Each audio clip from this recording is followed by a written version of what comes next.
Holla peeps, it's your happy host, Schree. We're reporting live for SchreeTV. No, it's not a new witness. It's that same lady, the $300 an hour lady for the defense. Let me turn this up. I basically know what she says. Okay. Depending on how. It's that same lady, the man haircut lady. She is going over notes. She says, I know these notes. $300 an hour, okay? Talk on, girlfriend. Generally speaking, what is it that she says? She basically says that for her, the sex made the relationship seem more special. Maybe she was going to that, but that it made her feel more special, and that the more that she shame, shame, that sex was, the more he wanted her, and the more time they had together, and the closer she felt. And so is she talking about the closeness that she enjoyed? Yes. And the time that they would spend together? Yes.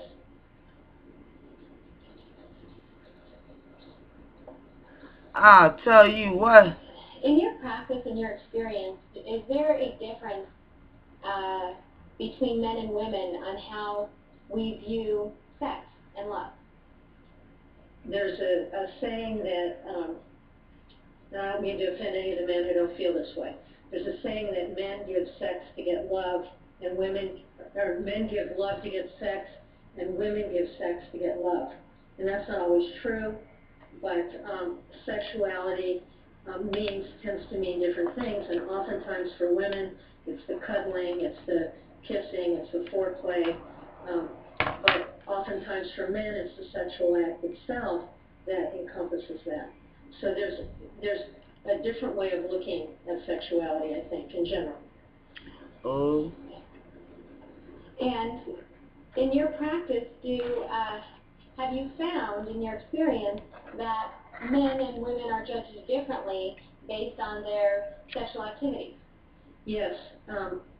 Oftentimes when women are acting out in a sexual way, they're seen as sluts. There's a lot of names attached to that. When men are acting out sexually, it's often seen as that they're more of a stud, or that it's a more positive thing than when women are acting out sexually. And I think that things have changed to some degree, but I think there's still that overall belief that women who are acting out in a sexual way Schree got her sleep. Holla! By society, you mean? By society in general, yeah. Now I'm ready to hit the gym.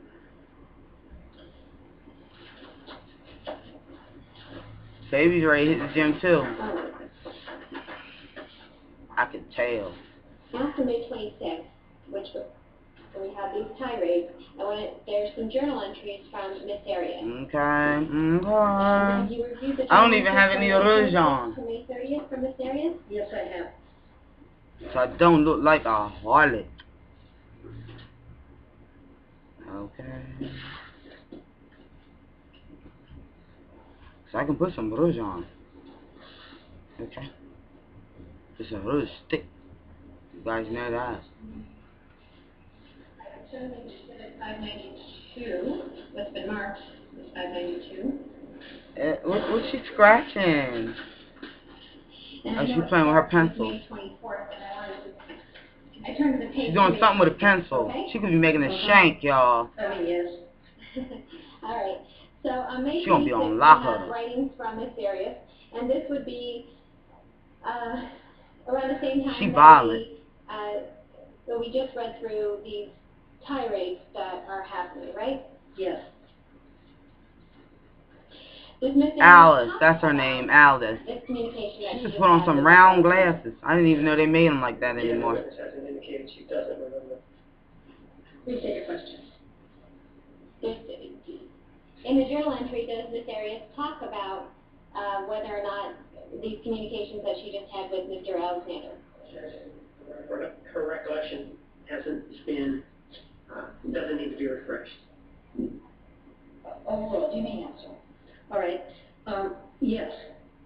Okay. She does talk about it, and she calls it classic rouge.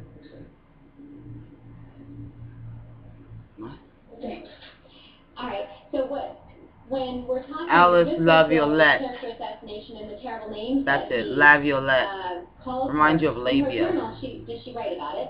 Like Yes, the first she does. part. All right. And when she writes Labiolette. about it in her journal, does she characterize or does she minimize what just happened? Yes, she does. And does Bam! she minimize these conversations that she just had with Mr. Alexander in a way that basically, does she give it very much detail about it? She does. This is the time that these were written. Oh. Does she give much detail about? No, she doesn't. She doesn't give detail. She just says classic rude. All right, very interesting piece of testimony for the defense. We're going to press pause here.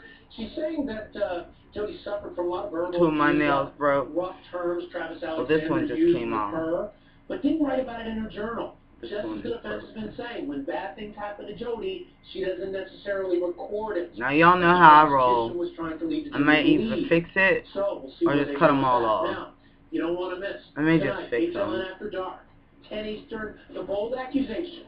These Jodi are all remembers everything.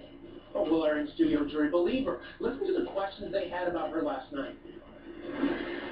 I just wonder how Jodi sees this as acceptable or helpful in her defense of whether or not she was abused, when there are a lot of people who were abused and haven't killed anyone, and a lot of people who in fact did kill people but were not abused as children. Earlier you said that telling the truth didn't run in the Arias family, so that would Oh be god, then we have this fake jury, she's a proven liar. What would make her and they are believable polling How do you the know when situation. someone is a pathological Well, I just want to liar let you when guys they know that I'm are back in the telling land you of the truth? living. Had to get a little rest, and I'm still watching this.